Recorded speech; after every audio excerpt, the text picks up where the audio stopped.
ಶ್ರೀಮನ್ ನಿರಂಜನ ಪ್ರಣವ ಸ್ವರೂಪಿ ಸಿದ್ದರಾಶುಭೇಂದ್ರ ಮಹಾಸ್ವಾಮಿಗಳು ಸಂಸ್ಥಾನ ಮಠ ಜಡೆ ಇವರು ಒಂದೆರಡು ಮಾತುಗಳನ್ನು ಆಶೀರ್ವಚನ ಮಾಡಬೇಕಂತ ಕೇಳ್ಕೊಳ್ತೇನೆ.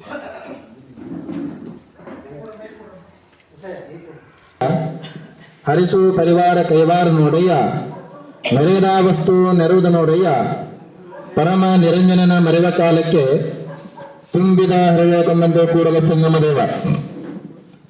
ಪ್ರಾತಸ್ಮರಣೀಯ ಬಸವಾದಿ ಅಲ್ಲಮ್ಮ ಪ್ರಮಥರನ್ನ ಸ್ಮರಣೆ ಮಾಡಿಕೊಂಡು ಎನ್ನ ಕರ್ತೃ ಶಿವಯೋಗಿ ಸಿದ್ದರಾಶುಭೇಂದ್ರ ಮಹಾಶಿವಯೋಗಿಗಳವರನ್ನ ಸ್ಮರಣೆ ಮಾಡಿ ಈ ಒಂದು ಕ್ಷೇತ್ರದ ದಿವ್ಯ ಶಕ್ತಿಯಾಗಿ ನೆಲೆಗೊಂಡಿರುವಂತ ಶತಾಯುಷಿ ತಪಸ್ವಿಗಳಾಗಿರ್ತಕ್ಕಂಥ ಸಿದ್ಧವೀರ ಮಹಾಸ್ವಾಮಿಗಳು ಬನವಾಸಿ ಮಠ ಇವರ ಸ್ಮರಣೆ ಮಾಡಿ ಹರ್ಡೇಕರ್ ಮಂಜಪ್ಪನವರನ್ನು ಕೂಡ ಸ್ಮರಣೆ ಮಾಡ್ತಾ ಈ ಒಂದು ಬನವಾಸಿ ಹೊಳೆಮಠದಲ್ಲಿ ಶ್ರೀಮಣಿಪ್ರ ನಾಗಭೂಷಣ ಮಹಾಸ್ವಾಮಿಯವರ ನೇತೃತ್ವದಲ್ಲಿ ಗೋಕಾಕ್ ತಾಲೂಕು ಹಾರಗಿರಿ ಶರಣ ವಿಚಾರ ವಾಹಿನಿ ಹಾಗೂ ಬಸವ ಸೌಭಾಗ್ಯದಲ್ಲಿ ಬಸವಾದಿ ಪ್ರಮಥರ ಕರ್ನಾಟಕದ ಗಾಂಧಿ ಎನಿಸಿಕೊಂಡಿರ್ತಕ್ಕಂಥ ಹರ್ಡೇಕರ್ ಮಂಜಪ್ಪನವರ ಹಾಗೂ ಸಿದ್ಧವೀರ ಮಹಾಸ್ವಾಮಿಯವರ ಸ್ಮರಣೋತ್ಸವ ಕಾರ್ಯಕ್ರಮದಲ್ಲಿ ತಮಗೆಲ್ಲ ದರ್ಶನಾಶೀರ್ವನ್ನಿರತಕ್ಕಂಥ ಈ ವೇದಿಕೆ ಮೇಲೆ ಎಲ್ಲ ಪರಮ ಪೂಜ್ಯರಲ್ಲಿ ಕೂಡ ಪ್ರಣಾಮವನ್ನು ಸಲ್ಲಿಸಿ ಉಪನ್ಯಾಸಕರಲ್ಲಿ ಕೂಡ ಶರಣೆಂದು ಇಲ್ಲಿ ನಡೆದಿರ್ತಕ್ಕಂಥ ಆರೋಗ್ಯರಿಯ ಶರಣ ತಂದೆ ತಾಯಿಗಳೇ, ಶ್ರೀಮಠದ ಸದ್ಭಕ್ತರೇ, ಜಯಶೀಲಗೌಡ್ರೆ, ನಿಮ್ಮೆಲ್ಲರ ಅಂತರಾತ್ಮಕ್ಕೆ ನನ್ನ ಶರಣು ಶರಣಾರ್ಥಿ. ಸಂಸ್ಕೃತಿ, ಆಧ್ಯಾತ್ಮ ಪರಂಪರೆ ಇವೆಲ್ಲ ಇರೋದ್ರಿಂದ ನಮ್ಮ ಭಾರತ ದೇಶಕ್ಕೆ ಬಹಳ ಮಹತ್ವ ಬಂದಿದೆ. ಈ ಒಂದು ವಿಚಾರಧಾರಣೆಯನ್ನ ಇವತ್ತು ನೋಡಿ ಹರ್ಡೇಕರ್ ಮಂಜಪ್ಪನವರ ಒಂದು ಸ್ಮರಣೋತ್ಸವ ಹಾಗೂ ಸಿದ್ಧವೀರ ಮಹಾಸ್ವಾಮಿಯವರ ಸ್ಮರಣೋತ್ಸವ ಕಾರ್ಯಕ್ರಮ ಅವರು ಎಷ್ಟು ಸುಂದರವಾಗಿ ಹೇಳ್ತಾರಂತಂದ್ರೆ, ಒಂದ್ ಕಡೆ ಈ ಒಂದು ಭಾರತ ದೇಶ, ಈ ಒಂದು ಕರ್ನಾಟಕ ರಾಜ್ಯ ಪವಿತ್ರವಾಗಬೇಕಾಗಿತ್ತು ಅಂತಂದ್ರೆ ಶರಣರಿಂದಲೇ ಮಾತ್ರ ಪವಿತ್ರವಾಗಿದೆ ಅನ್ನೋದನ್ನ ನಾವೆಲ್ಲ ಅರ್ಥ ಮಾಡ್ಕೋಬೇಕಾಗ್ತಕ್ಕಂಥದ್ದು. ಆ ಒಂದು ಮಾರ್ಗದೊಳಗೆ ಬಂದಿರತಕ್ಕಂಥವ್ರು ಅಂತಂದ್ರೆ ಹರ್ಡೇಕರ್ ಮಂಜಪ್ಪನವರು. ನಾವು ಹೇಳ್ತೇವೆ ಆಫ್ರಿಕಾದ ಗಾಂಧಿ ಅಂತಂದ್ರ ನೆಲ್ಸನ್ ಮಂಡೇಲಾ ಅಂತ ಕರಿತೇವೆ. ಆಫ್ರಿಕಾ ಗಾಂಧಿ ಯಾರು? ನೆಲ್ಸನ್ ಮಂಡೇಲಾ ಅಂತ ಅವ್ರು ಕರಿತೇವೆ. ಆದ್ರೆ ಗಡಿನಾಡಿನ ಗಾಂಧಿ ಅಂತ ಯಾರು ಕರಿತೀವಿ ಅಂತಂದ್ರ ಅಬ್ದುಲ್ ಜಫರ್ ಖಾನ್ ಅಂತ ಅವ್ರನ್ನ ಯಾರು ಕರಿತೀವಿ? ಗಾಂಧಿ ಅಂತ ಕರಿತೇವೆ. ಅಮೆರಿಕ ಗಾಂಧಿ ಅಂತಂದ್ರೆ ಮಾರ್ಟಿನ್ ಲೂಥರ್ ಅಂತ ಕರಿತೇವೆ. ಆದ್ರೆ ನಮ್ಮ ಕರ್ನಾಟಕದ ಗಾಂಧಿ ಅಂತಂದ್ರ ಹರ್ಡೇಕರ್ ಮಂಜಪ್ಪನವರು ಅಂತ ಅನ್ನೋದನ್ನ ನಾವೆಲ್ಲ ಅರ್ಥ ಮಾಡ್ಕೋಬೇಕಾಗ್ತಕ್ಕಂಥದ್ದು.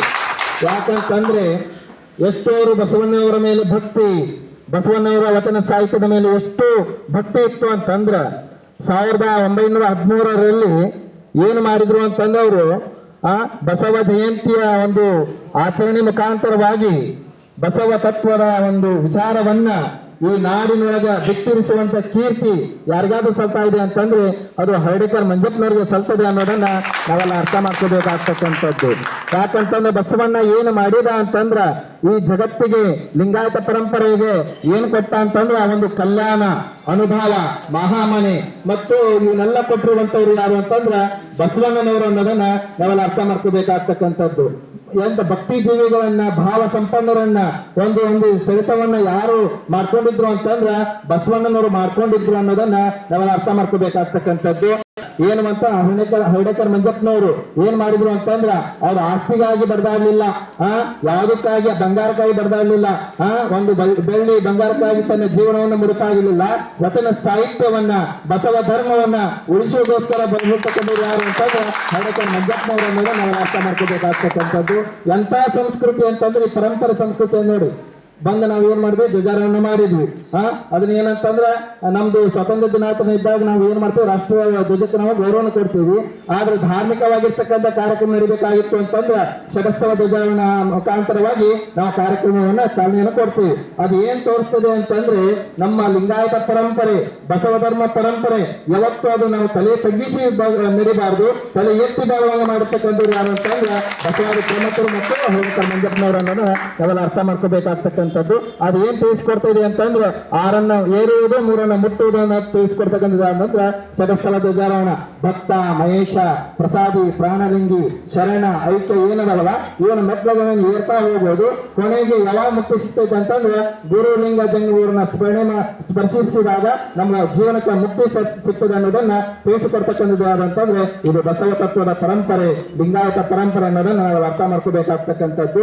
ಆ ನಿಟ್ಟಿನೊಳಗೆ ನಮ್ಮ ಬದುಕು ಸಾರ್ಥಕತೆ ಆಗಬೇಕಾಗಿತ್ತು ಅಂತಂದ್ರೆ ನಮ್ಮ ಜೀವನವನ್ನ ಒಂದಿಷ್ಟು ಆಧ್ಯಾತ್ಮಿಕ ಜೀವನಕ್ಕೆ ಒಂದು ಒಳಪಡಿಸಿದ ಮಾಡ್ತಾ ಇರುವಂತಂದ್ರ ಬದುಕನ್ನೇ ಹಾಳು ಮಾಡ್ತಕ್ಕಂಥ ಒಂದು ಕಾರ್ಯವನ್ನು ಮಾಡ್ತಾ ಇದಾವೆ. ನೋಡಿ ಮಕ್ಕಳ ಕೈಯಾಗ ನೋಡಿ ಒಂದು ಮಳೆ ಹನಿ ಬರ್ತಾ ಇದೆ ಅಂತ ಭೂಮಿ ಬರ್ತಾ ಇದೆ, ಸ್ವಚ್ಛಾಗಿ ಬರ್ತೈತಲ್ಲ, ಅದು ಬಂದು ಭೂಮಿ ಬಿತ್ತು ಅಂತಂದ್ರ ಒಂದು ಗಟಾರಕ್ಕೆ ಹೋಗ್ತದ, ಗಟಾರ ಆಗೋದು ಕೂಡ ಗಟಾರ ಆಗಿ ಹೋಗ್ತದ, ಸಮುದ್ರಕ್ಕೆ ಹೋಗಿ ಸಾಗರ ಆಗ್ತದ.